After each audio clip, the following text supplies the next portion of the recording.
ഈ ചാനലിലൂടെ ഈ സാധനങ്ങളെല്ലാം ഫ്രീ ആയിട്ട് കൊടുക്കുമ്പോൾ പിന്നെ നമ്മൾ ഈ കോഴ്സിലേക്ക് വരുമ്പോൾ അതിലെന്താ പുതിയതായിട്ടുള്ളത്? ഇതിൽ ബേസിക്കലി നമ്മുടെ നാട്ടിലൊരു പ്രോബ്ലം, നമ്മുടെ നാട്ടിലാണെങ്കിൽ എല്ലായിടത്തുള്ള പ്രോബ്ലം ആണോ അറിയില്ല, എന്ത് ഫ്രീ ആയിട്ട് കിട്ടിയാലും അത് കംപ്ലീറ്റ് ചെയ്യുന്ന ആൾക്കാർ ഒരു 5% ആൾക്കാരെ ഉണ്ടാവുള്ളൂ. അതിലാണ് ഈ പറഞ്ഞ നമ്മൾ പറഞ്ഞപ്പോൾ എണ്ണി പറഞ്ഞ സ്റ്റുഡൻസ് ഒക്കെ ഉണ്ടല്ലോ, ഇവരൊക്കെ അങ്ങനെയാണ് പാസ്സായി അവർ ജോലിയിലോട്ട് കയറുന്നത്.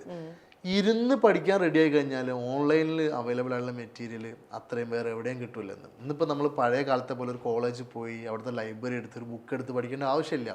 ഇന്ന് കുറച്ചുകൂടി എളുപ്പമാണ്. ജെമിനിയും ChatGPT ഒക്കെ ഉള്ളതുകൊണ്ട് വളരെ ഈസി ആയിട്ട് നമുക്ക് എന്ത് കോണ്ടന്റ് ഏത് രീതിയിൽ വേണം പഠിക്കാം. അപ്പോൾ അതിനുള്ള അവസരമുണ്ട്.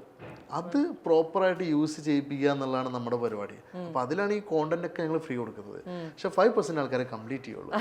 അവർക്ക് ഡെയിലി മോട്ടിവേഷൻ, അവർക്ക് ഡെയിലി ഫോളോ അപ്പ് ഉണ്ടാവില്ല, പിന്നെ ഡെയിലി മോട്ടിവേഷൻ ഉണ്ടാവില്ല. പിന്നെ വീട്ടിലിരുന്ന് ഒരു ലാപ്ടോപ്പ് വെച്ചിരുന്ന് പഠിക്കുമ്പോൾ വീട്ടുകാർ ചോദിക്കും എന്താ മോനെ കമ്പ്യൂട്ടറിന് മുന്നിൽ പരിപാടി എന്ന് ചോദിക്കും അല്ലേ. അപ്പോൾ ഇതൊക്കെ കൊണ്ട് ആൾക്കാർ ഇതിന് ഒരു വാല്യൂ കൊടുക്കാത്തതിൻ്റെ പ്രോബ്ലം ഉണ്ടാവും.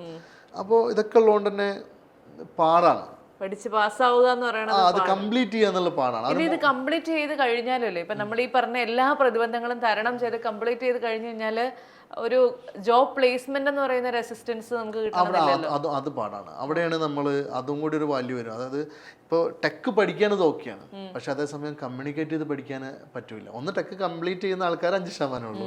ഇനി കംപ്ലീറ്റ് ചെയ്യുന്ന നേരത്തെ തന്നെ സംസാരിക്കാൻ ധൈര്യപ്പെടുന്ന ആൾക്കാർ കുറവായിരിക്കും.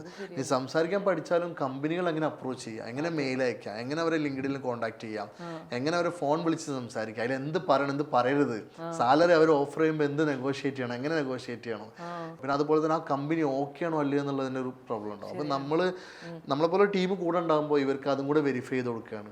ഇനി അവിടെ എന്തെങ്കിലും പ്രശ്നം ഉണ്ടെങ്കിൽ തന്നെ നമ്മളത് സോൾവ് ചെയ്യാൻ നമ്മളവിടെ ചെല്ലാണ്. അപ്പോൾ ആ ഒരു ഫുൾ സപ്പോർട്ട് വേണം അല്ലേ. അപ്പോൾ ആ ഒരു സപ്പോർട്ട് സിസ്റ്റമാണ് നമ്മൾ ശരിക്കും പ്രൊവൈഡ് ചെയ്യുന്നത്.